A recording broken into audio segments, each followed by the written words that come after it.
Assalamualaikum warahmatullahi wabarakatuh.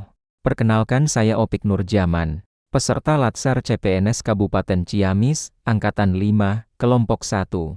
Dengan NDH ke-25, saya bekerja di Dinas Perumahan Rakyat, Kawasan Permukiman, dan Lingkungan Hidup, sebagai penata kelola sistem dan teknologi informasi, di bidang perumahan rakyat dan kawasan permukiman. Di sini, saya akan coba menjelaskan profil instansi saya, Dinas Perumahan Rakyat, Kawasan Permukiman, dan Lingkungan Hidup, beralamat di Jalan Raakusumah Subrata nomor 7, Kelurahan Kertasari, Kecamatan Ciamis, Kabupaten Ciamis.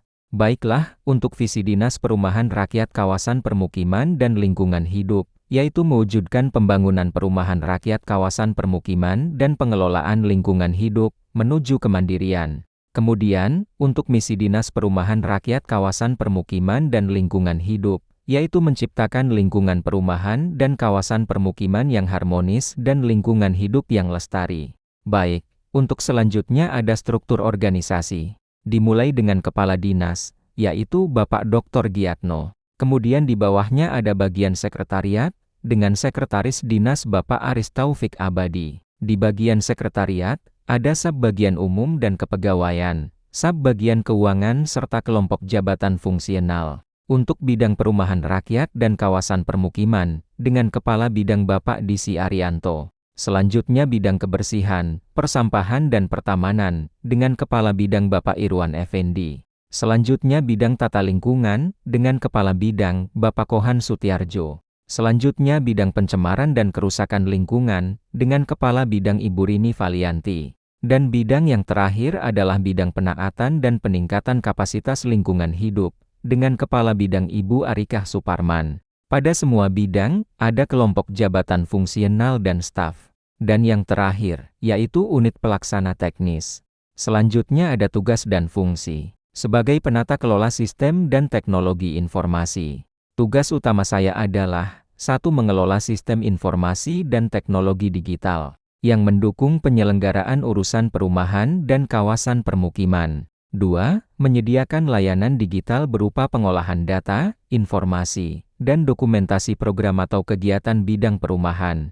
3. Mengembangkan aplikasi dan basis data perumahan dan kawasan permukiman agar data dapat terintegrasi, valid, dan mudah diakses. 4. Menjamin keamanan dan keberlanjutan sistem informasi, termasuk pemeliharaan server, aplikasi, dan jaringan internal. 5. Mendukung transparansi dan akuntabilitas penyelenggaraan pemerintahan melalui penyediaan data yang akurat, cepat, dan terpercaya. Selanjutnya yaitu, layanan yang diberikan. 1. Pengelolaan data dan informasi perumahan dan permukiman. Meliputi, penyediaan database rumah tidak layak huni, kawasan kumuh, serta program bantuan perumahan maupun pemerintah.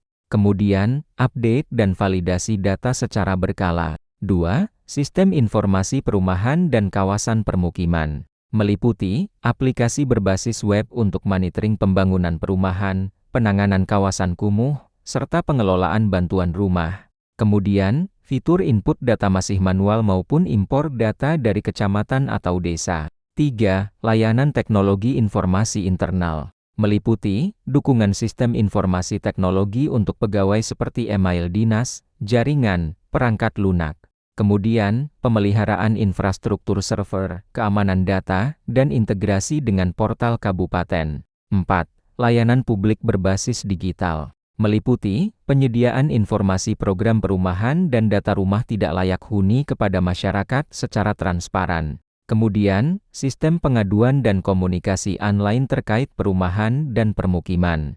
Selanjutnya, standar layanan yang harus dicapai. 1.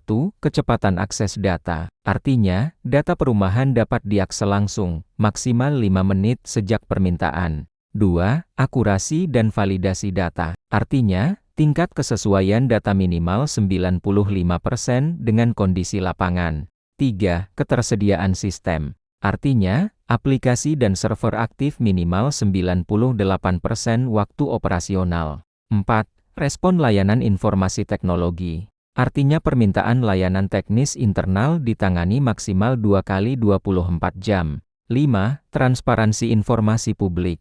Artinya, data program perumahan dipublikasikan secara berkala triwulan sesuai Undang-Undang Keterbukaan Informasi Publik. Selanjutnya, keterkaitan dengan pencapaian tujuan instansi. 1.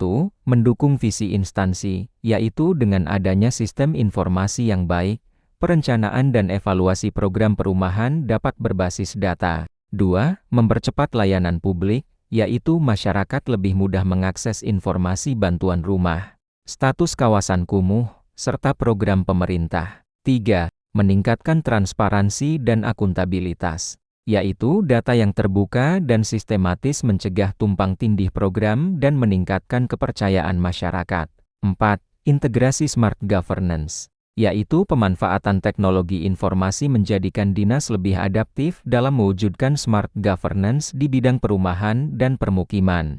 Selanjutnya adalah ulasan. Upaya untuk memastikan kinerja lebih baik melalui Smart ASN. 1. Digital skills atau penguasaan teknologi digital. Apa yang harus dilakukan, yaitu memanfaatkan teknologi cloud, integrasi data spasial, dan aplikasi untuk mendukung pengelolaan perumahan. Untuk dampaknya, yaitu layanan data perumahan lebih cepat, akurat, dan transparan sehingga mendukung pengambilan keputusan berbasis bukti. 2. Networking atau kolaborasi dan jejaring. Apa yang harus dilakukan, yaitu menjalin komunikasi aktif dengan desa, kecamatan, dinas lain, BPS, dan kementerian. Untuk dampaknya, yaitu data dan informasi yang dihasilkan lebih integratif serta mendukung program lintas sektor, misalnya pengentasan kawasan kumuh dan bantuan rumah tidak layak huni.